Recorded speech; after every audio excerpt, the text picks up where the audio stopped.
Welcome back to Melodic Memories of Lights Monarch. I'm Casey, and today I wanted to jump in and touch on something I mentioned last week. That being that weird kind of BVB logo I was talking about.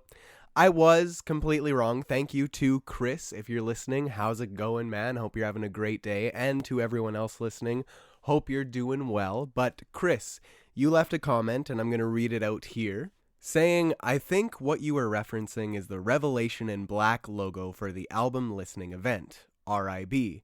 This is not a new BVB logo, it's just a logo to represent what Richard Villa and Andy are calling the Evening with BVB fans at the Exhibit A gallery in Hollywood. So yes, that was exactly what I was trying to mention. I didn't know the name of it. I couldn't find the post. I didn't know where it was, but 100% that is exactly what I was trying to reference. So anyone wondering what I'm talking about, check out last week's episode. You'll know exactly what I mean. But for those that just want a quick recap, the whole Revelation in Black, this new logo we got. So there's going to be a album listening event as well as a artwork kind of show with Richard Villa, the guy that does the artwork for Black Veil and all of their albums, or at least most of their albums. I know the ones that they had since being with Sumerian were not Richard Villa. I don't know the artist off the top of my head. Apologies. But they are usually with Richard Villa. He's done artwork for Black Veil for God ever, to be honest, ever since the first record. Andy has known him since he was a teenager. So obviously they have a lot of history, and finally they're doing an art show alongside an evening with the fans where they're able to listen to the album. It's in LA, so if you're interested, go check it out. I believe it is April 24th, if I'm not mistaken. If there's any VIP tickets left, that is. I have no idea if it's sold out, because for something that cool, I would hope it to be already sold out, not gonna lie. But all the same, that is exactly what I was talking about. Apologies on the rambles, but thank you so much, Chris, for explaining that to me and allowing me to share it with everyone else, because it is something that I thought was really cool and caught me off guard. And the fact that it is for that specifically, that specific logo, makes all the more sense. So thank you very much. And on top of that, Black Veil, to keep in line with them, of course, they have announced the Unveiling UK. So this is essentially 3 intimate UK headlining shows, which are set to be a one-of-a-kind fan interactive experience and performance, quote unquote.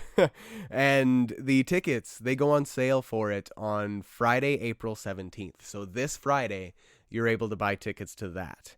I'm really hoping that it makes its way to more places than just the UK, just because, I don't know, if maybe I'm completely reading it wrong, but the fact they put on the poster, the Unveiling UK, makes me wonder if there's going to be other spots added. We don't know. We have no idea. It could just be a thing for the UK, and if that's the case, that's totally fine. They have a very deep and rich history with the UK. Obviously, that is the place that kind of took them in even before some of the states themselves had, or any other place really. The UK is where they really just took off around Set the World on Fire era. So makes complete sense that they're giving it to the fans over there, and hopefully we see something over here in North America, specifically Canada. I know, fingers crossed, I know I'm being delusional though. Probably not going to get that around here. I'd have to travel, but all the same, for everyone else in the world that wants such an intimate venue, an intimate show with the band, something that might be kind of like a once-in-a-lifetime experience as a fan, hopefully they bring it around to other places. But all the same, that's not to take away from what this is by any means. I hope everyone that wants to get tickets is able to. They are set to be in June, the shows, so I'm not exactly sure how different it's going to be, what the set list is going to be, what is truly going to be unique aside from the intimate performance, but they did say one-of-a-kind fan interactive experience and performance, so there's going to be some cool shit regardless. So as a Black Veil fan, if you're able to go, please post some photos. I need to see them. So obviously a lot of very interesting and intriguing things for Black Veil around the corner.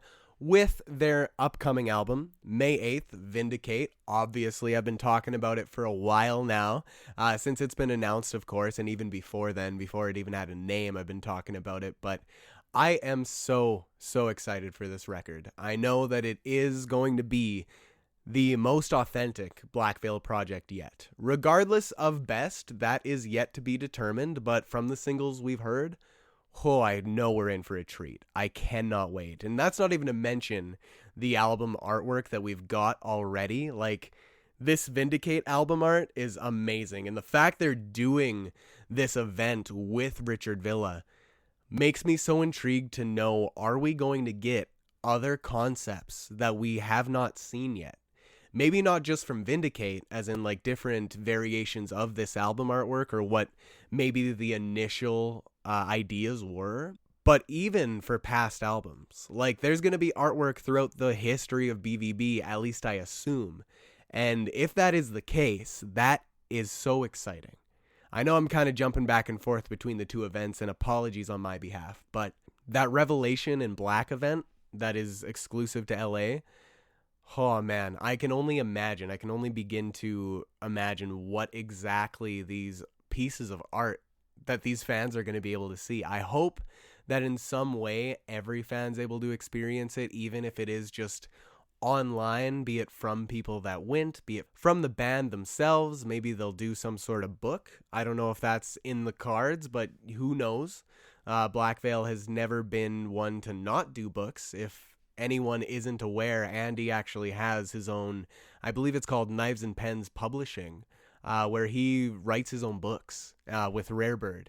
Currently, I believe there's only 3 of them out, with a 4th one on its way, and probably more past that. Let's be real.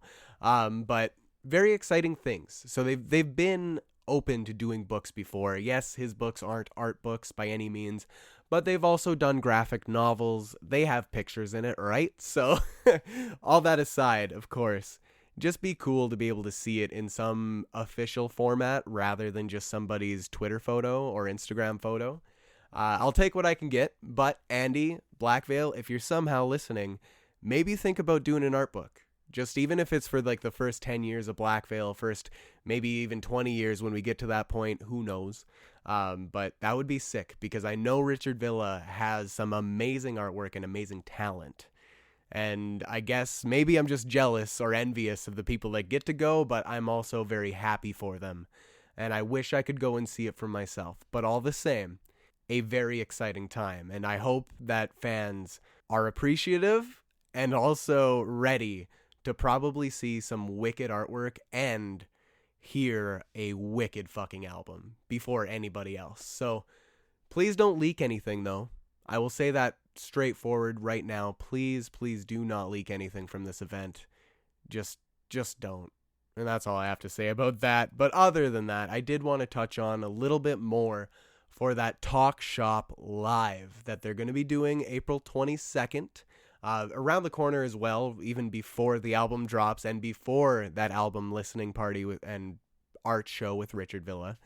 We're getting the TalkShopLive Q&A live stream thing. Andy did finally post on his Instagram story about what it's going to really be about. And I kind of wanted to touch on that a little bit just to say that it is on Wednesday, April 22nd, and it is at 7 p.m. Eastern Time. And it's going to include the hour-long making of documentary by Joshua Schultz, the live premiere of that, if you will. It'll be premiered at the very end of the TalkShopLive event.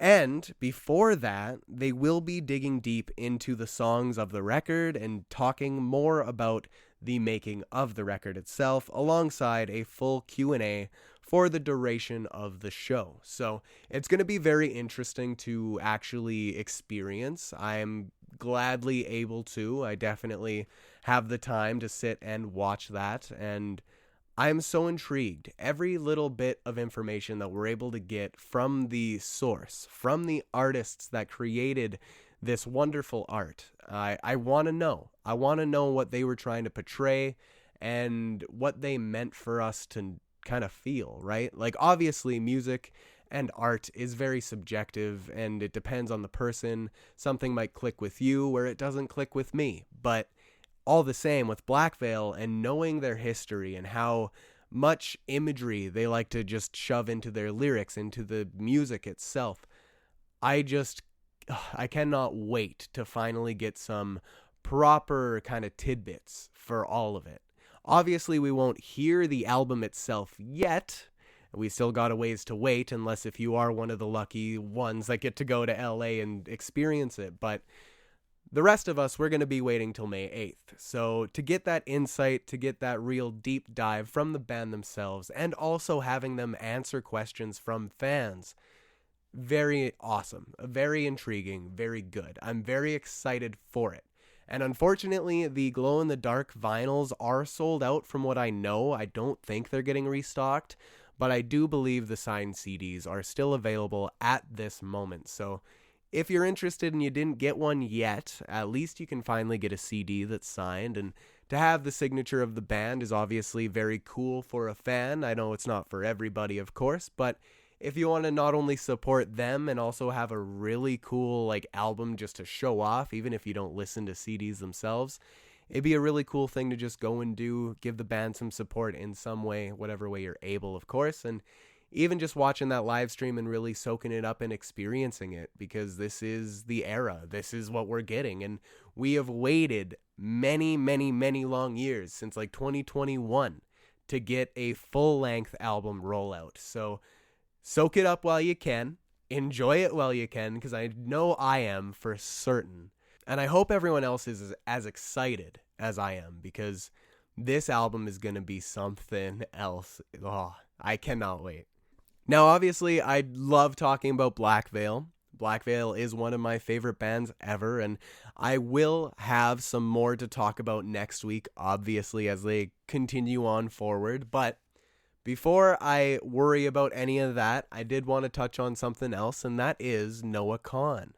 So Noah Kahan, he's an artist that I personally very much appreciate, very much like, and he's got his brand new out-of-body documentary out on Netflix today, as I'm recording, and as you're listening, if you're listening, the moment this drops. If you're not, though, it came out on Monday, April 13th. It's finally out on Netflix, so it's very cool to get this behind the scenes insight. I myself have not yet watched it, but I will. I will be checking it out tomorrow with my friend Reese. I really hope it's worth the watch, because what he said about it in his email was very heartwarming and honestly just very touching. And I did want to read it out here, because I wrote it all down just to save, because I wanted to share it on here. And the email went to say, "A little glimpse into the last few years of my life at home and on tour. Though I've always felt it important to be as honest as I can in my music, it was weird and nerve-wracking to be filmed up close and vulnerable for more intimate moments that I've in the past always kept to myself. I wanted to share some of these with you because I do believe there is something in this hour and a half that I feel better for having seen in third person. It helped me understand myself, what I've been through in the last few years, what my family has experienced, and how incredibly loved I am lucky enough to be. I wonder if it will reach some part of you, or maybe you'll just find it funny to watch me stumble through life the same way I think most of us do. Every single person involved in this documentary means the world to me. Those close to me know how grateful I am and how special you are to me. If I haven't told you, I am waiting to see you in person to give you a big hug and say, thanks to you, we did it." So obviously it's a message to his fans and the people that helped him make it. I don't know exactly what that hour and a half is going to be filled with, aside from what he said in this email. And it just being a behind-the-scenes documentary, obviously people know what a documentary is at this point, so I shouldn't have to explain that, but it's something to look forward to, something I'm looking forward to checking out here just tomorrow when I get the moment to do it, and it's going to be good. I'm very much looking forward to this documentary, and then the album that follows, I believe, the next week. So we're going to be treated very well with some Noah Kahan before we get all that Black Veil Bride stuff. I know that most Black Veil fans probably aren't Noah Kahan fans and vice versa. But if you are, let me know in the comments below. And while you're there, please leave a like and subscribe if you're able. Share the video even. It means the world to me. So please let me know. Do you like Noah Kahan as well as Black Veil, or do you like neither of them? Which do you prefer? I would love to know. Apart from that, though, obviously, documentary and all the Black Veil aside, we got Bring Me the Horizon. Now, nothing too big, massive, crazy, unless if you're a fan of their old stuff. Not gonna put you down on that, because it's way different from their more modern music. But I myself have listened to Bring Me the Horizon since around when they started. And I know that they were a lot heavier back in the day, at least compared to what they are now. And they have announced Count Your Blessings Repented. So full album re-record coming July 10th, 2026 for the 20th anniversary of, I believe, their first record. If I'm wrong on that, apologies, but I believe it is their first album. It is one of the ones that they scream heavily on, probably their heaviest work in general, I would assume. All that aside, I myself am not the massive Bring Me the Horizon fan. I do know their stuff. I have listened to them here and there since they came out, as I mentioned. But this repented edition of Count Your Blessings is very exciting for me because I want to hear these songs brand new, like redone. Give it to me, because when Black Veil did it for Restitch These Wounds, that was perfect. And then the Amity Affliction for Let the Ocean Take Me, amazing. Like all of these redo versions, redux, restitch, like all of these repented, the remix versions, if you will. Shout out to Kingdom Hearts fans. You know what the remixes are. But when it comes to these redone albums, they're always very exciting. I know there are people in both sides of each camp saying, well, why not just release something new? But then there's people on the other side saying, well, we love these songs. Of course we want to hear them, redone, reimagined, whatever it ends up being. And in my opinion, I'm on the side of I love to hear whatever you guys want to do with this. No, it doesn't have to be everyone's cup of tea, obviously. There's no one holding the gun to your head saying that you have to listen to it. It's the same thing with Restitch and We Stitch These Wounds. Obviously, Andy was very upfront when that came out that this isn't to be a replacement. This is so you can have either or. It's a choice. And I'm hoping that's the same with this Bring Me the Horizon record. So obviously we'll see. We'll see why they chose to do this, what the inspiration was. I know that they've got an interview with, I believe, Rock Sound coming out soon. If it's not Rock Sound, my apologies. But they do have an interview coming very soon where they're going to be talking about this in particular and why, hopefully anyways. And that's something to look forward to if you are a Bring Me the Horizon fan. Also, their live stream performance that came out on April 10th, I didn't get to catch it, but I am going to listen to the actual live album on streaming when I get a chance. And I hope that it was worth it. I hope every fan out there really loved it, because I know I seen Bring Me the Horizon once at the When We Are Young Fest back when it first started, and their performance was so cool. But that was before they went down the whole path of their newest next-gen album. So I don't know exactly how it all came together. I haven't seen many videos of it, be it the live stream performance or just any set really in general. So very curious to know if people liked it. If you were one of the people that watched it, go down there, let me know. Would love to know. And aside from that, it seems like we're in a good place in the heavy music scene. Black Veil Brides, Bring Me the Horizon, countless others, and obviously for the softies out there that like the softer stuff too, we got Noah Kahan right around the corner. So all that aside, we got Hayley Williams. She's someone that I'm going to be seeing this coming weekend. The Ego Death of a Bachelorette Party, that tour, that album, she's going to be touring it. She's already on said tour. And tonight, April 13th, the late night show with Stephen Colbert, she's supposed to perform. She's set to appear and perform, and she'll be performing alongside Jeff Tweedy. Not exactly sure how that's going to go. I personally don't have a way to watch that when it's live. I'll probably just catch it on YouTube or TikTok afterwards, but obviously very exciting because more Hayley Williams is always a good thing in my opinion. Other than that, though, we've got Smiling Friends. Yes, the Adult Swim show. I don't know if anyone really knows of it. You should if you know the internet culture. But Smiling Friends, it is a show that ran for about 4 seasons on Adult Swim. And it has finally come to an end. So, obviously, take this with a grain of salt, what I'm about to say, as I've yet to see these final episodes and I have yet to catch up on the entire series, so I have not seen it all myself. I know it has its moments, though, because in Vegas, I got to watch an episode with Logan and Crystal, and that was some of the funniest shit I have seen on TV in a very long time. But maybe it's just the brain rot, but who knows? But when it comes to Smiling Friends, I just kind of wanted to say, like, props to them for keeping artistic integrity alive.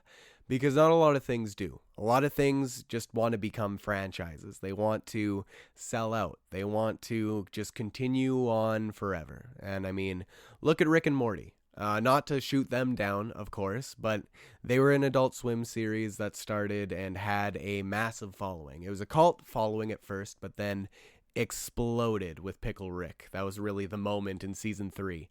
And since then, it has just become a massive shell of itself. And I'm glad, again, I cannot say because I haven't seen from experience, but I'm glad that from the outside looking in, it doesn't look like that was the case for Smiling Friends. They definitely kind of went the Seinfeld way out, or even more so Gravity Falls, where they felt like, hey, this is enough. We're going to just leave them wanting more, but our story's done. And that is always just so respectable. Like, I respect them for that complete integrity intact. And I hope that it isn't just some, haha, fooled you, we're coming back, but it's not Smiling Friends, it's Smiling Friends and Co. or some, like, spin-off series, or who knows. So hopefully that doesn't happen. I'm putting it out into the universe, though, so who knows, to be honest. But it is a show that I wanted to check out and will be at some point. So unfortunate it's over, but also all good things must come to an end eventually. And the things that do last too long are just never great. Obviously, you can still enjoy them, but just thinking about it, like, really put your hat on, your thinking cap on, and think, when was the last time I watched something that was like 5 seasons plus in, maybe even 10, or even for movies, like on the 6th entry? Are any of them really as good as those first few were? Not, that can't be a yes for many things, at least in my opinion. I know that we've got, like, Marvel when they were doing their whole Infinity Saga, the Infinity Gauntlet Saga, that whole 10-year journey to get to where we got to with Endgame. Like, yeah, those movies, those were intense, insane, those were worth it. But they had a story to tell, and that was the story they told, and then right after that was done, look what that next phase brought us. It was a big mess, and they're trying to clean it up with Avengers Doomsday coming in December, but I don't even know how that's going to go. But all that aside, not to ramble too far, just very happy that something in this world, in this modern age, is keeping the artistic integrity alive. Apart from that, I wanted to touch on something that's a little bit sad, at least sad for me, as when I seen this, I honestly just heartbroken because they're my favorite animals. And when it comes to animals, I know a lot of people have soft spots for different ones. And my softest spot is for these little flightless birds. And favorite animal of all time, the emperor penguins. And also the Antarctic fur seals. They are adorable as well. No hate to them. They matter too. But they are now endangered due to climate change. And that's all according to the IUCN Red List of Threatened Species. So they are a threatened species. They are going to be endangered and perhaps extinct if we don't change some things in the world. And with the way the world is going, I don't even want to touch this with a 10-foot pole, but I'll just say something quick to just say, the world isn't good. It's not in a good place, and we are quickly killing a lot, not just human lives, but animals and nature. And I don't want to come off as anything but authentic or genuine. I'm just speaking on this because these little penguins, they mean a lot to me. Like, they are my favorite animal, man, ever since I was a kid. And it sucks to see that they're endangered. I wish I could do something. I wish we could all do something. And I know that if we all did something, something would actually change and happen. But is that even realistic to think or worry about? And I just am honestly here hoping for the best for these little penguins and the fur seals and every other animal that's struggling. The polar bears, I know they're not necessarily endangered. At least I don't think so. I hope not. But for all of these animals that are losing their homes in the Arctic, it's heartbreaking. And a lot of people try to say climate change doesn't exist. And I don't understand why. I don't understand that standpoint. I'm not going to argue with you, obviously, like, if that's what you believe, I guess. But, like, there's so many facts to say, like, look at what's happening. And I know people say, oh, everything's a cycle, you know, everything will freeze again. Well, once these penguins are gone, are they ever going to be able to come back? Like, obviously they might be replaced millions of years down the line with some different thing entirely. Like, we don't know, but if we're alive on this planet, we should try to do something, no? But thanks for coming to my TED Talk. Anyways, I just wanted to touch on that because it's something I feel everyone should be aware of. If you like penguins too, maybe try to reach out to something. I don't even know, but maybe there will be some sort of donation, some sort of way to help these endangered species, and not just the penguins, but all the animals out there, because this is their home too. And I will leave it on that. Apologies if anybody got uncomfortable, but I just hope it made you think, because that's something that made me think and made me very sad to see. But to move on to a little bit of happier news, we're going to be talking about Artemis 2. Yes, the spacecraft that just landed, I think last week, or at least the week that had passed since my last episode. And they are now safely back to Earth. They landed without much issue, and it's absolutely wild to see it. Like, there's videos going around of them actually landing, like turning into a ball of fire and landing from the inside looking out, which that alone was really, really cool to see.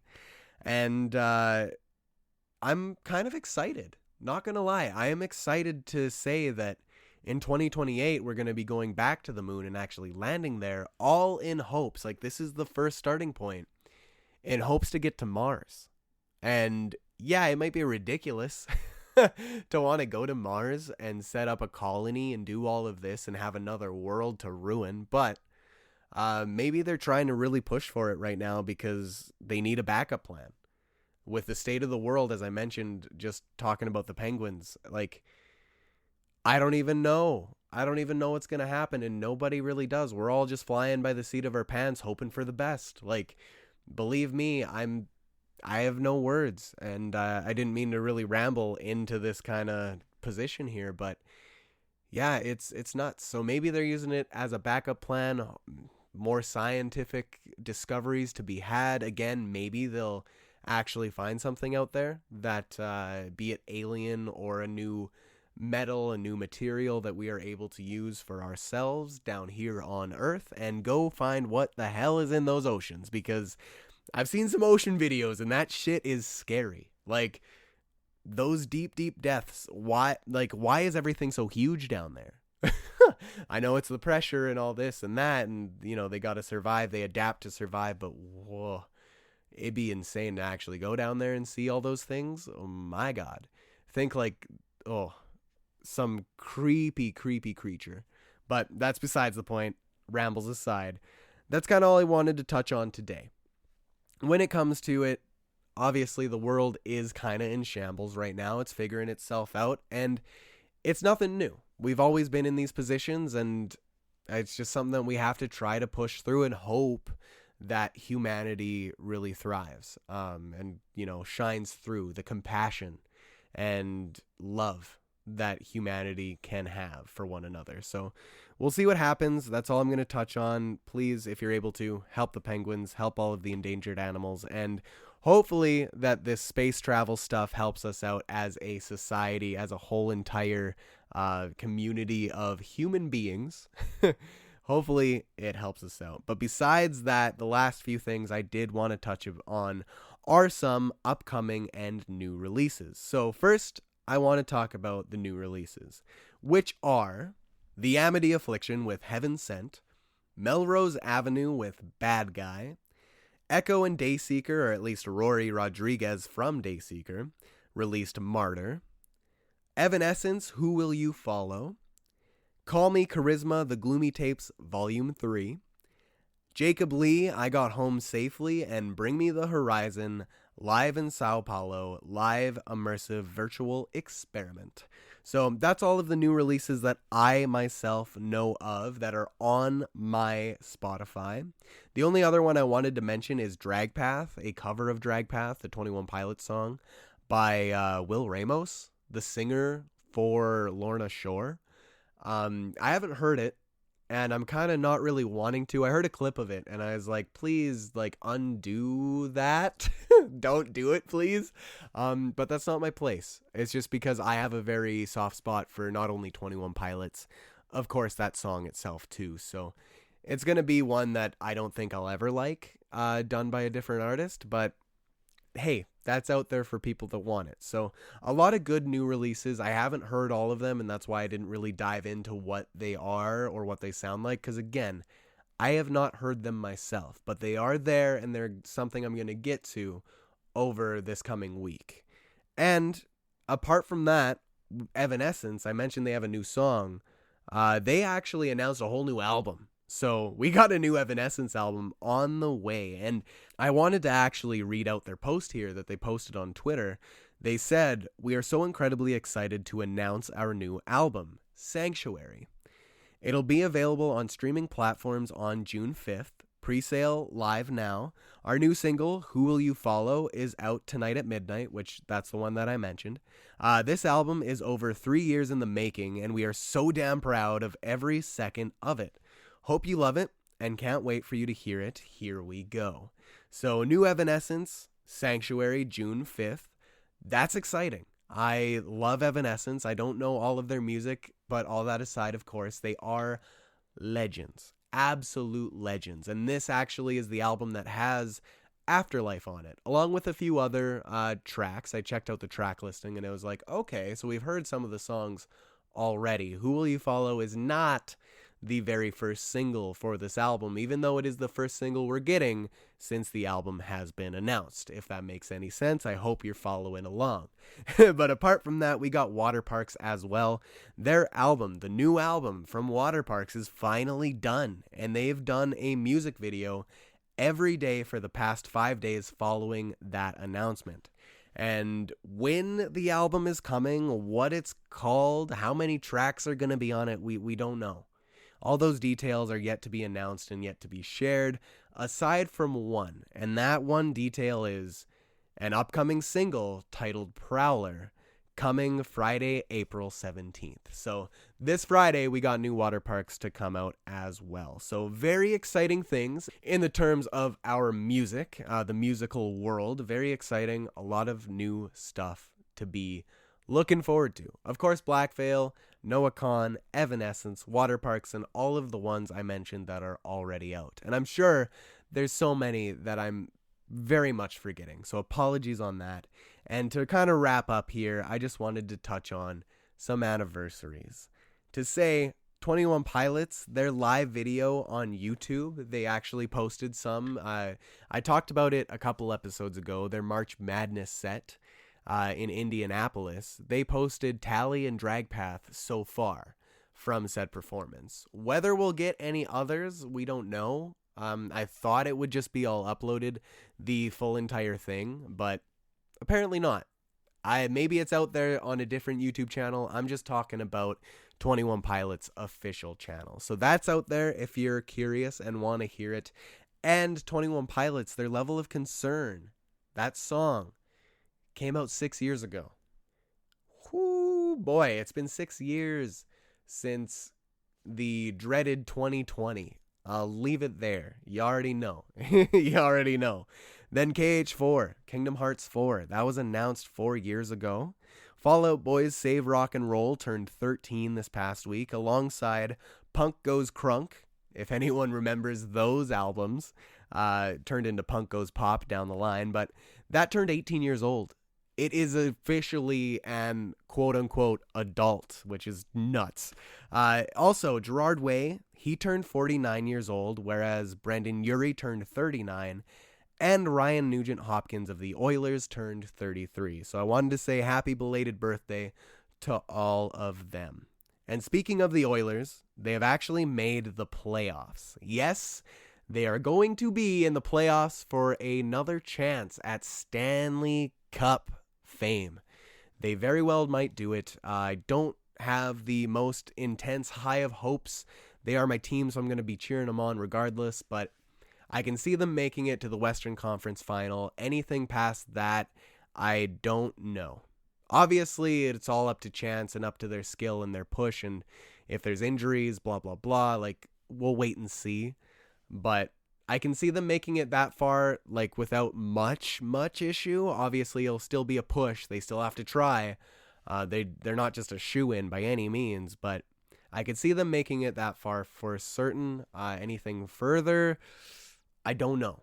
They're not as good as they were last year or the year prior, but hey, anything could happen. Florida's not in it this year, but doesn't matter, right? Like, it's all up to chance. And to say that, though, the playoffs themselves, they're starting April 18th, which is my birthday. And again, I know I'll be out in Minneapolis seeing Hayley Williams, so I might miss the very first few games, be it the first one or the second, maybe both, but I'll definitely be watching in whichever way I'm able to between my travels. And being such, I wanted to say at the end here that next week's episode will be a day or so late. I'm not exactly sure when, because I fly back into town on Monday, so it's going to be a little bit hectic. I don't know if I'll be able to record, and I don't want to record early because I want to share the entire experience of my trip with all of you. So I'm going to be holding off on the next episode, maybe a day. It won't be much longer than that, though, unless if I have some sickness. But in any sense, if you're curious and want to follow along on when that will be, please go follow my socials at Lights Monarch. It would be very much appreciated, and that's a good way to stay not only in touch with me, but up to date with everything that I myself am doing. I usually use Twitter the most, but I do also post very important topics on either my Instagram, on the story, my Facebook, and sometimes TikTok, even though I usually keep that to concert videos, which hopefully I can finally get caught up on posting them, because I'm way behind, but that's talk for another day. So thank you so much for listening, taking your time out of your day to listen to my rambles. And I do know that here in the next coming weeks, maybe days, weeks, I should be actually able to share Black Veil Bride's Hearts to Hearts podcast. I am featured on their coming episode. Not exactly sure. I'm not going to share any details because I don't want to get them wrong. I don't even know if I'm supposed to. So if I am saying anything I'm not supposed to be saying, know that I'm just silly and I'm sorry. But good things to look forward to all the same. And all of the rambles aside, thank you so much for listening. And thank you most importantly for discovering the music within.